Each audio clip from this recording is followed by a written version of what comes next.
홍콩 훗! 지난 시간 영상에 여러분들 테라피 덕이라고 했나요? 네네네. 걔한테 책을 읽어주면 끄덕끄덕 한다는 거 정말 저는 이게 충격이었는데 사실 근데 그게 좀 가슴 아픈 얘기긴 해요.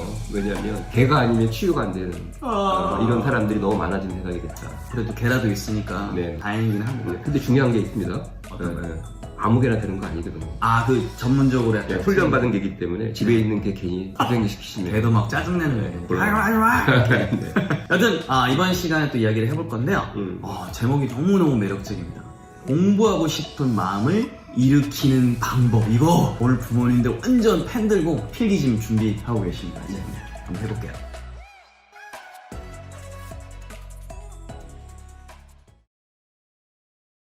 제가 예전에 실험한 건데요. 공포자. 공포잖아. 예, 공부를 포기한 학생. 를 모아놓고 한 실험인데요. 예, 이렇게 했습니다. 학생들이 쭉 모이면 제가 있던 출판사, 이전에 근무했던 영수장으로 있던 출판사. 많이 근무하셨네요. 네네네. 거기에 이제 문제집이 쫙 있어요. 근데 중요한 건 뭐냐면 마음에 드는 걸 골라라. 일단 계급장 떼라. 뭐냐, 자기 학년. 그치. 신경 쓰지 말고. 그 다음에 네가 풀 수 있다고 생각하는 거. 표지도 이쁘고 이게 되게 중요하거든요. 마음에 드는 걸 이제 골라서 함께 하고 나서 이제 아이들한테 이제 물어보죠. 자, 지금부터 이제 문제를 풉니다. 이러면 벌써 이제 비명이 나오죠. 근데 그게 아니라, 자, 지금부터 여러분들 게임을 하겠습니다. 좋아요. 게임 좋죠, 게임. 그래서 이제 문제를 쭉 보면서 이제 간을 보게 하는 거예요. 문제의 간. 딱 먼저 간을 봅니다. 근데 딱 보니까 이거 쉽게 풀리겠어, 이거. 그런 느낌 오겠죠, 그죠? 그쵸, 느낌 오죠. 그럼 동그라미 표시. 안 풀고 동그라미만? 네, 동그라미 표시. 문제를 딱 보는 순간, 미치겠다. X. 이런 것도 있죠. 이게 뭐지? 이거 알 것 같은데? 좀 고민? 이런 거 있죠. 세모인가요? 네, 그 세모. 맞췄다! 네, 세모. 이렇게 이제 쫙 분류하게 합니다. 분류를. 이건 일종의 게임 방식이기 때문에 이거 못하는 학생은 별로 없어요. 이 정도면 충분히 이제 충분히 할 것 수 있죠. 같아요. 활동. 자, 그 다음에 이제 아이들한테 물어봅니다. 여러분들 지금 공부하고 싶은 마음이 있어요, 없어요? 그러면 당연히 없다 그러죠. 그러면 제가 갑자기 기선을 확 잡다. 그러면 지금부터 동그라미만 골라서 푸세요. 딱 이렇게 합니다. 동그라미만 골라서 풀어. 동그라미 골라서 풉니다. 풀릴까요, 안 풀릴까요? 풀리죠. 풀리죠. 이 사람 머리가요, 우리 몸에서 차지하는 용적률이 되게 작은 거 아시죠? 뇌 크기가 정말 작아요. 얼마 안 되거든요. 채 3%가 안 되는 걸로 제가 기억하는데, 근데 우리 몸에 사용하는 에너지는 거의 3분의 1 이상을 씁니다. 어마어마해요. 그러니까 당 떨어졌다는 말이 그 근거가 있는 거예요. 왜냐면 두뇌가 사용되는 에너지는 또 이 지방 에너지를 못 쓰거든요. 뇌는 포도당만 쓴단 말이에요. 근데 아이들이 이제 공부를 하다 보면 중요한 게 뭐냐면, 공부가 싫다. 이게 뭐냐면 익숙하지 않아서 자기가 준비하고 있는 에너지보다 과도한 에너지를 써야 되는 상황에서 아이들이 공부를 어려워하는 거거든요. 근데 이제 바로 놀랍게도요, 사람 잘 쉬고요, 기분 좋으면 일할 의욕이 생기죠. 똑같아요. 아이들도 공부를 했는데 문제가 풀려. 공부하고 싶은 마음이 드는 거예요. 그래서 이제 동그라미만 풀게 하는 거죠. 너무 전략 좋다. 그러니까 동그라미만 불러서 풀게 하는 거예요. 쫙 풀리죠. 제가 이런 학생을 봤습니다. 막 열심히 풀다가 어떤 학생이 갑자기 눈물을 흘리는 거예요. 울어요. 그래서 야, 너 왜 그래? 내가 놀라가지고 어디 아프냐 그랬더니 그게 아니라 이 친구가 제가 지금 계속 공부를 하고 있어요. 풀리니까. 자기 감동을 받아가지고. 쾌감이 진짜 감동이 되는. 자기 난상 처음이래요. 근데 저는 중요한 게 뭐냐면 이게 바로 이제 학습법이거든요. 공부가 되는 조건을 만들어 놓고 공부시켜야지. 그 다음에 이제 조금 지나고는 세모를 풀게 합니다. 성공 쌓인 다음에 동그라미 다음에 세모. 세모 중에서 또 쉬운 거를 또 고르게 할 수도 있고요. 그러면 세모가 어느 정도 풀리기 시작해요. 왜냐면 동그라미를 했으니까. 이제 우리가 공부를 이제 해야 된다라는 생각을 할 때는 이제 두 가지가 있거든요. 내 마음속에서 우러나서 뭔가 궁금한 거예요. 알고 싶을 때. 이때는 당연히 뭘까요? 내가 공부하고 싶은 걸 찾아가죠. 근데 당연히 공부가 잘 될 수밖에 없어요. 그러지 않겠습니까? 내가 궁금한 게 있으니까. 근데 이제 문제는 시험 공부는 그게 아니야. 시험 범위가 정해져 있어. 의무적으로 다 해야 돼. 근데 한번 잘 생각해보세요, 홍콩생. 문제를 딱 푸는데 1번 X였어. 2번 X였어. 결과 어떻게 됐을까요? 그냥 그 나머지 것까지도 그냥 끝났을 것 같습니다. 이탈이죠, 이탈. 네. 공부에서 이탈. 갑자기 몸이 근질근질해지고 밖에 누가 손님 온 것 같고 이렇게 뉴스도 재밌고 이런 상황을 이제 피해갈 수 있도록 공부하는 내용과 학생 두뇌 사이에 수없이 많은 이제 이런 장애물들이 있는데 이거를 효과적으로 제거하는 방법을 알려준 겁니다. 혹시 비코츠키라는 러시아의 교육가 들어보셨죠? 네, 비코츠키. CPD. 네네네,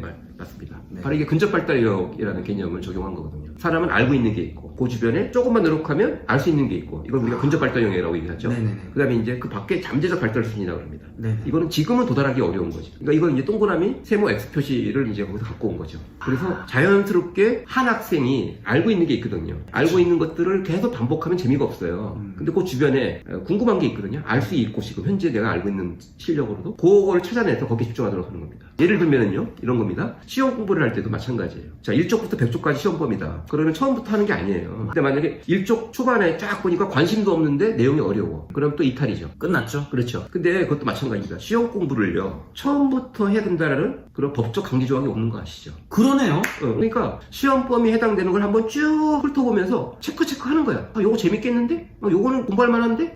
이렇게 전체 지도를 펼쳐놓고요. 우리가 뭐 다 가보고 싶지 않잖아요. 가보고 싶은데 골라가잖아요. 그죠? 그렇죠. 여행 갈 때도 마찬가지잖아요. 네. 그죠? 그런 거랑 똑같은 거예요. 자기가 관심 있고 쉽게 할 수 있다고 생각하는 것들 중심으로 가는 거죠. 물론 그때 가장 좋은 방법은 뭘까? 시험 문제를 활용하는 거예요. 그 문제 정리가 돼 있으니까. 문제를 충분히 구해놓고 체크 요거 풀어보고 싶다. 풀어보는 겁니다. 이거는 일반적인 그냥 양으로 문제풀이하고 차원이 다른 거예요. 그렇죠. 그렇게 해서 이제 그 문제를 풀므로 해서 느끼는 성취감이 있잖아요. 그 문제가 풀렸고, 그 다음에 그 성취감과 동반된 감정이 실린 정보는 기억이 잘 되거든요. 그 정보가 머릿속에 들어와 있잖아요. 그러면 이제 중요한 게, 곧 이전에는 그러니까 문제를 풀고 성취감을 느끼고 뭔가 기억이 되기 전에는 관심이 없던 내용도 뭘까요? 관심이 있어지겠죠. 그러니까 옛날 땅 따먹기 한번 생각해보세요. 한꺼번에 많은 땅을 따먹을 수 없죠. 절대 안 되죠. 그죠? 조금씩. 이렇게 머릿속에서 시험 범위 전체를 내 머릿속으로 옮겨오는 방법인데, 순서대로 공부하다 보면 저항감이 생겨서 공부를 포기할 가능성이 매우 높다. 근데 그 중에서 만만한 상대를 고르는 거죠. 관심 있는 놈을 딱 집어가지고 뭘까요? 걔하고 대화를 시작하는 거예요. 이렇게 해서 내 머릿속에 일단 집어넣어. 그러다 다시 보면 뭘까요? 그 옆에 있는 것들이 또 마음에 들거든? 또 이것도 궁금해지거든? 이렇게 해서 이런 겁니다. 특히 이 공부를 포기한 학생들 중에 보면 그 뭐랄까요? 안타까운 모순에 빠져요. 뭐냐? 이 친구의 준비된 실력은 그 시험 범위를 쉽게 재밌게 공부할 정도가 안 되거든요. 근데 문제는 뭐냐? 이 범위를 다 해야 된다는 강박이 있죠. 홍콩생 어떠셨어요? 저도 뭐 다 해낸 강박에 지금 갖고 있었죠. 그렇죠. 네. 그래서 저는 시험 공부는 할 수 있는 만큼만 하는 거다. 할 수 있는 만큼만 하고 안 되는 건 포기하면 돼요. 왜? 어차피 문제 틀릴 거 있거든요. 그걸 미리 분리수거하는 거죠. 저는 내 공부를 방해하는 것들이 있죠. 네. 이 시험 범위 안에서 너무 어렵거나 정말 재미없는 것들, 이거 다 분리수거해서 버리라는 거야. 쓰레기통에다가. 근데 재밌는 게 그 분리수거를 먼저 하고 나니까 남는 건 뭘까요? 할 만한 것들이죠. 할 만한 거는 내가 좀 그래도 관심 있는 거죠. 그렇죠. 그걸 먼저 해. 그럼 쓰레기통을 다 뒤져보면 또 몇 놈이 또 튀어나오네 이게. 재활용이 되네요. 그럼요. 이렇게 접근하다 보면 사실은 이제 학생들이 시험 공부 앞에서 이 몸서리치는 이런 증상으로부터 벗어나서 저는 이걸 갖다가 이제 요리하는 방법이라고 얘기해요. 공부 레시피다. 그 원재료만 가지고 그냥 억지로 먹을 수 없잖아요. 양념도 치고 요리를 해야 되잖아요. 그죠? 그렇게 시험 공부 레시피를 좀 평소에 잘 연습해서 몇 번 이제 성공 경험을 가지면 학생들이 시험 공부에 대한 부담으로부터 많이 벗어날 수 있죠. 네네. 내용 너무 좋습니다. 저는 막연히 그 학생들이 중간고사, 기말고사, 요즘 뭐 지필평가 뭐 이렇게 하던데 한 번 볼 때마다 애들이 한 과목당 많이 푸는 친구들은 완전 분석해서 1000문제씩 푼다고 들었는데 근데도 애들이 막 틀린다고 막 울더라고요. 결국 문제풀이 자체가 목적이 되면 안 되고 문제를 풀면서 자연스럽게 시험 범위의 내용이 내 머릿속으로 들어와야죠. 들어오려면 이렇게 자연스럽게 연결되는 내용 하나하나에 집중해서 자꾸 들어오다 보면 점점 더 영역이 확대되고 그렇게 해서 자연스럽게 이루어지는 겁니다. 그냥 풀기만 한 거는 정말 그냥 패턴 드릴만 한 거예요. 그냥. 좀 어려운 말인데 한 말씀 더 드리자면 두뇌는요 이식이 안 되나 증식밖에 안 됩니다. 이식은 안 돼요. 정보를 머릿속에 집어넣는 건 불가능해요. 내 머릿속에 있는 것이 자라나야 됩니다. 우리는 맨날 이제 머리에 집어넣는다고 표현하죠. 그건 이제 그 이식하는 건데 그건 불가능해요. 제가 이전에 학습법 강의할 때 썼던 비유인데 낙엽처럼 나무에서 떨어진 낙엽처럼 어딘가 날아가죠. 이게 내 신경세포가 그 나무하고 비슷하거든요. 여기에 달라붙어야 되거든요. 이게 떨어지면 안 돼요. 바람이 불어도. 그러려면 이 나뭇잎하고 딱 연결되는 게 딱딱 붙어야죠. 근데 아무거나 막 갖다 집어넣으면 결국 하나도 없이 다 날아가고 앙상한 가지만 남은 상태에서 그게 또 시험이든 평소 공부도 그렇게 되면 정말 안타깝네요. 그런 공부 허무감 몇 번 느끼면 머릿속에 이렇게 기록이 됩니다. 야, 너 인생에서 공부는 너한테 늘 괴로움만 주는 거야. 실제로 아마 부모님들 중에서도 나는 공부가 그랬어라고 느끼는 분들도 계실 것 같은데 우리 아이들한테만큼은 정말 좋은 방법. 맞습니다. 아이들 공부 좋아하게 도와줘야죠. 시험 공부도 좋아하게 도와줄 수 있습니다. 네. 성적 잘하면 또 뭐 싫어할 사람 뭐가 있겠습니까? 여튼 오늘 좋은 말씀 너무 감사드리고요. 우리 또 잠시 쉬었다가 다음 영상으로 뵙도록 하겠습니다. 마치 공공